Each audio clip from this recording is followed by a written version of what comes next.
Good morning. It is 7 o'clock on the button. Did you know that 7 o'clock had a button? Now you do. This is the sort of educational resource that I hope this show can be to all the millions of people out there who didn't know about time buttons. I'm Christiana Ellis, and I just got up. This is 5 more minutes.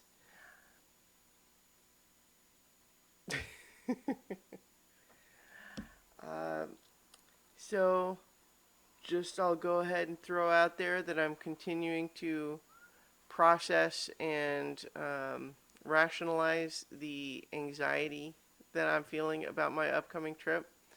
I mean, I'll again clarify that I'm okay. It's just a recognition of, being able to recognize what my body is doing and step back a little bit and say, okay, all right, let's analyze this a little bit. Is this a useful feeling? It doesn't have to be useful. I mean, we can acknowledge that it's happening regardless of whether it's useful or not. But, is there a better way that I could be, dealing with this feeling? Dealing. And mostly the answer is no. So it's kind of just like, you know what? It's all right.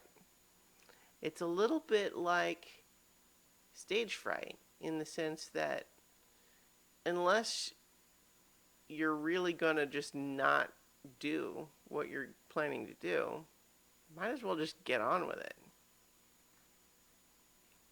That's kind of where I'm at there. Um,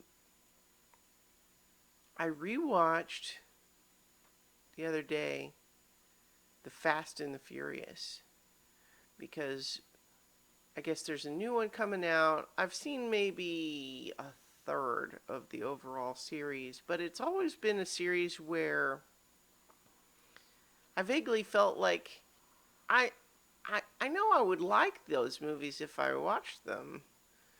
I liked the ones that I did watch, so maybe I should watch the others that I hadn't seen. And sure, but in particular, the timing in this case was because Film Crit Hulk, who is one of my favorite film writers, just did a retrospective where he's talking about his love of that franchise. And so I decided I'll watch them all slowly, probably. And so it starts with the first one, of course, which is interesting just because the first one is so not what the series eventually becomes, but the heart is still there.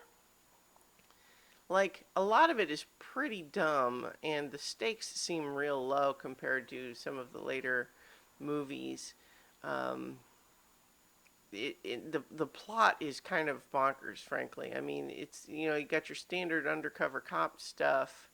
There's a little bit of like there's, well, more than a little bit of Point Break in there, but a lot of the like what is it that you're trying to stop is really kind of just like, okay, well, there's these people who are robbing pickup trucks at high speed, or not pickup trucks, but cargo trucks. But we're not made to feel especially sorry for those truckers, and in fact, the ticking clock of the plot is, gosh, if we don't catch those guys, the truckers are just going to start becoming vigilantes. And of course, they do. But just presented by the movie, that's the thing we got to stop. Is truckers thinking that they need to carry shotguns in their cabs. Um, but we meet these various folks, and they do their family sort of formation game. But of course, in this first one, what we have is Brian, um, who is secretly undercover a cop. Nobody knows. And I will have to say that, like, a lot of the movie, it's dumb in a fun way. Like, I don't even mean it to sound pejorative when I say dumb. In this case, it's just fun action stuff that doesn't demand very much of you. But I tell you, the scene in this movie where they've just rescued one of the guys from the, this robbery of the truck went wrong, and the guy's hanging from like this grapple wire outside of a truck at high speed, and they're trying to rescue him, but the trucker is shooting them at them with the shotgun, and they manage to get him away, but he's hurt, and this is where Brian the cop, in order to get medical assistance for this hurt guy as fast as possible, has to reveal that he's a cop. And he has already told Mia, who is the sister of Dom, who's played by Vin Diesel, and